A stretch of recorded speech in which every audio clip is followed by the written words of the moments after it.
Maraming salamat, Pastor Rex.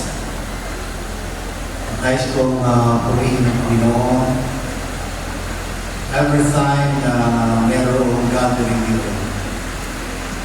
Ang lubos na aking na-appreciate ay ang music. Ang ating Cavite Mission Community Choir kasama ang orchestra. Tunay ang aking pakiwari ay parang nasa langit na. At makinig ng mga musikang mga langit, mga kapatid.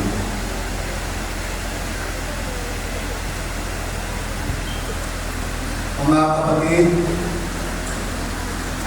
mga kapamilya sa buong Cavite Mission.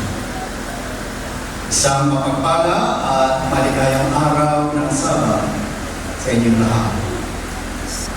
Nais ko rin samantalahin ang pagkakataon sapagkat hindi ko naasahan na ang aking mga kamag-anak, hindi lamang yung aking pamilya na narito po sa bandang unahan na aking kasama, ay hindi ko po in-expect na yung aking mga kamag-anak sa Bulang ay naririto. At si Dr. Tam ay merong bahagi sa kalaman po ng lahat. Dr. Tam, si Tita Sally, si Tita Feli, ay akin po mga tiyuhin at yan. Sabi ni Pastor Rex, para po sa kalaman din ng lahat, ang asawa po ni Pastor Rex ay aking isang buo. At sa ngayon sa kanya, ang aking daw mga magulang ay parang papunta rin dito.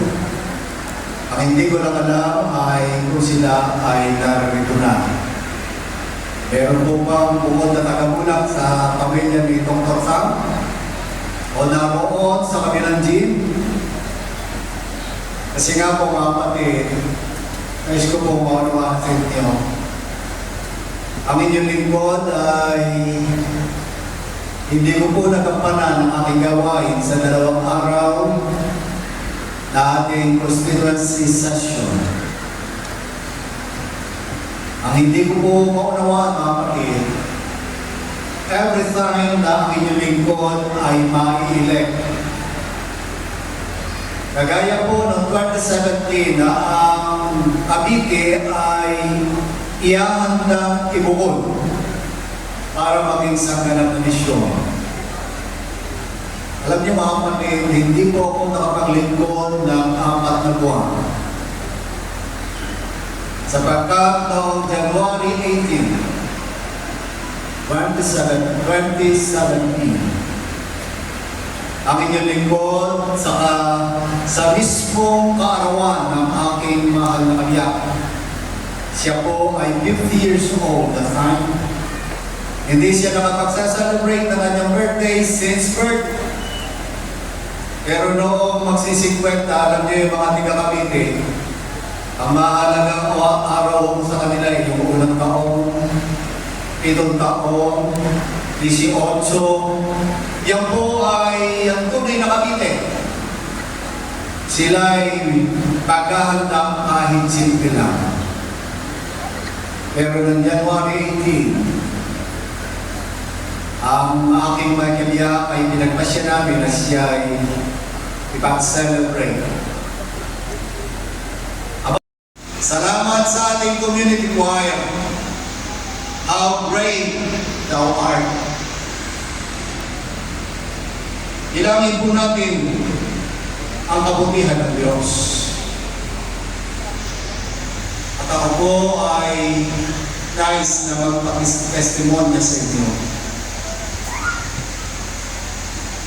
Ang inyong lingkod ay pinagkaloobang makapaglingkod sa higher organization sa ating union ng almost 1 year. Yung pong mga sesyon ng SLPUM sapagkat ang inyong lingkod, ang Ministerial Secretary, nakakalindahan ng pusa. Ellen White Christ in Ministry of Hearing, page 471. Every recurring trial is God's way of preparing us for larger responsibilities. Bilang bago ninyong halal na presidente ng Cavite Mission, na dumaan sa isang spinal major surgery, masasabi ko kung totoo ang sinasabi ng ating propetisa.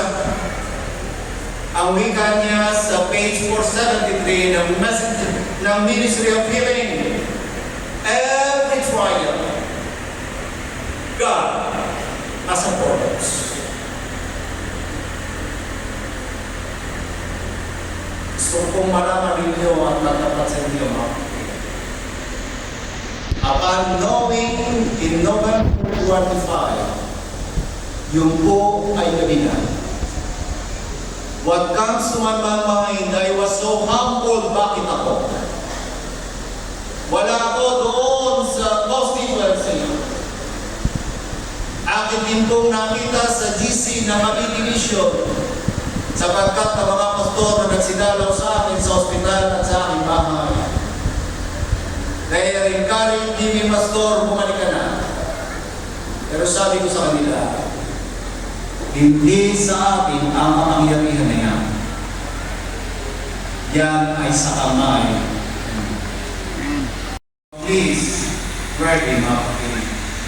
Kaya ngayong bahagi ng taon, tayo nagtitipon upang kilalanin ng Diyos na nagliligtas, na nagpapagaling, at patuloy na siyang gagabay sa bawat isa sa atin. At sa natatanging araw ng Sabat na ito, tayo nagtitipon upang tumugon sa panawagan ng Diyos. Since sa ating constituency meeting, our theme song, The Mission, kung ating nanamnamin ang bawat salita. The Lord is calling us, and right now, as your leader, gusto ko pong maunawaan natin lahat. Tayo po ay naroon na sa hangganan ng ilog ng Jordan to enter and possess what the Lord has promised to Abraham. Mga kapatid, the Lord is coming very, very soon. Sooner than what we will expected, mga kapatid. Kaya ngayon, sa pagdiriwang natin ngayon, nais ko mo'y paunawa sa inyo, tayo po'y nabubuhay na sa hiram na panahon, at bago tayo tumawid sa lupang makalangit na paraan, we need to sanctify ourselves.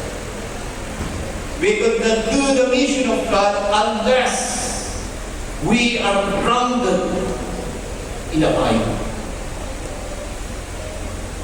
I really appreciate the devotional message of our SLP and Treasurer Sir Joey noong pong last day ng constituency meeting.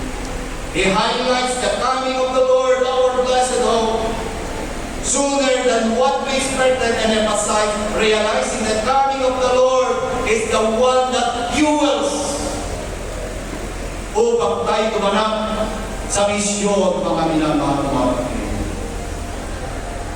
Ang tema ng ating Constituent Message at ngayong praise program, anchored in the blessed hope, faithful for mission. I would like to remind everyone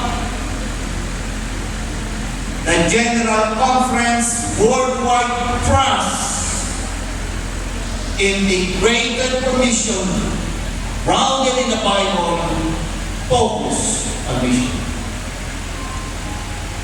At gusto kong ipaalala sa ating lahat, during the constituency natin noong 2022, we have approved in our plans and recommendation the trust of Cavite Mission. While we are Cavite Satellite Mission, you will always remember my slogan of Pastor Efrain Maruna. Lahat kasali Walang sanling pusa. And the last Congress meeting natin at 2022, medyo ating refine. And this is what it says at nais kong inyong tandaan. Each one reach one. Each member, every member, kaya mga minamahal na kapatid, in this 2026 to 2030, we will make sure all committee members will involve in each one ritual. We will make sure through our Sabbath School Director, lahat ng anin ay miyembro ng care group. Each church, lahat ng iglesia ay magtatanim ng panibagong iglesia. For you to understand, mga kapatid, ang each one reach one, ang encouragement sa ating mga kapatid, bawat isang aanim ay magdadala ng isang kaluluwa sa Panginoon sa 5 taon, mga kapatid. That is the minimum. Lahat tayo in 5 years, magkakaroon tayo ng tala na tayo nagdala ng isang kaluluwa sa ating Panginoon. To make it happen, the care group is the one to monitor, to make sure that its member is doing each one ritual. Sapagkat tayong lahat ay magkakaroon ng interest. Lahat ng si Samson, kilala natin siya. Siya ay talagang itinalaga upang siya ay maging buho ng Israel. Binigyan siya ng kakaibang lakas. At sabi sa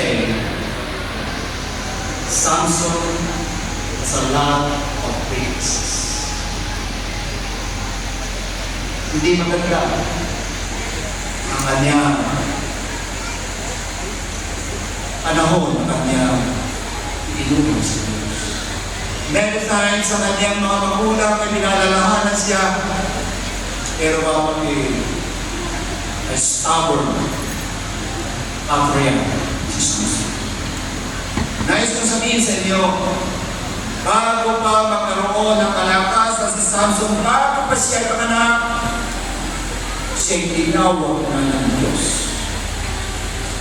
Tinawag ng Diyos, yan ang lumang pangako na pinangako kay Abraham.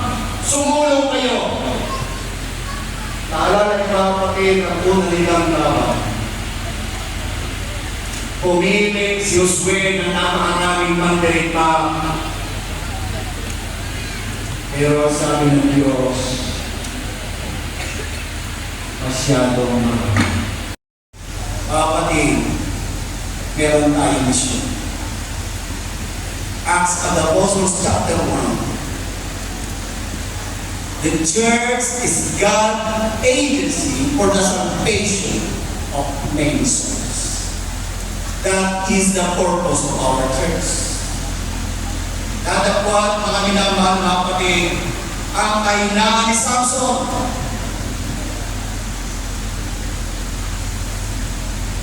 Ay maaaring kahinaan. Samson was strong but inconsistent. Chosen but careless, gifted, but he was so distracted. Ang pinakamalaking kalaban ni Samson, mga kapatid, ay hindi ang mga Palesteo, kundi mismo ang kanyang sarili. Hindi lamang kanyang mga sarili. If you will read the story, ang bayan ng Diyos ay under sa colony ng Philistine. The Lord gives every person just in proportion he can put some out of some. Sana mga kapatid, pagkaroon tayo ng isang diwa na maunawaan mong ikay tinawag ng Diyos, hindi tayo ang matataas. Marapat pa kapatid sa ating paglilingkod. We should set an example of a servant leadership just like example of Jesus. Mga kapatid ko, kung kayang gawin ng Diyos ang pagtatagumpay ng misyon, Kahit na si Samson ay nadapa sa kanyang kahinaan, mga minamahal na kapatid, kaya din tayong gamitin ng Diyos if we will make ourselves available sa tawag ng ating Panginoon. Ako, bilang personal individual, ay makikisa sa each one rich one. Magdadala ako ng isang kaluluwa sa pana ng Panginoon ngayong 2026 to 2030. At ang inyong kaluluwa ng lahat po sana ng Church Board bago binyagan ang ating mga candidate for baptism, dapat po ay may aproba ng Church Board. Hindi po ang magpapasya ay yung tao para binyagan. I-qualify po natin sa church, ito ang tao ito ay makakasama sa pagsunod ng gawain ng Diyos. Kawika ng Matthew 5:16, lumiwanag na gayon ang inyong ilaw sa sanglibutan upang kung makita nila ang ating mabubuting gawa, luluwalhatiin nila ang ating Panginoon. Hindi ang ating doktrina, mga kapatid. Tayo po ay manalangin. Aming Ama na nasa langit,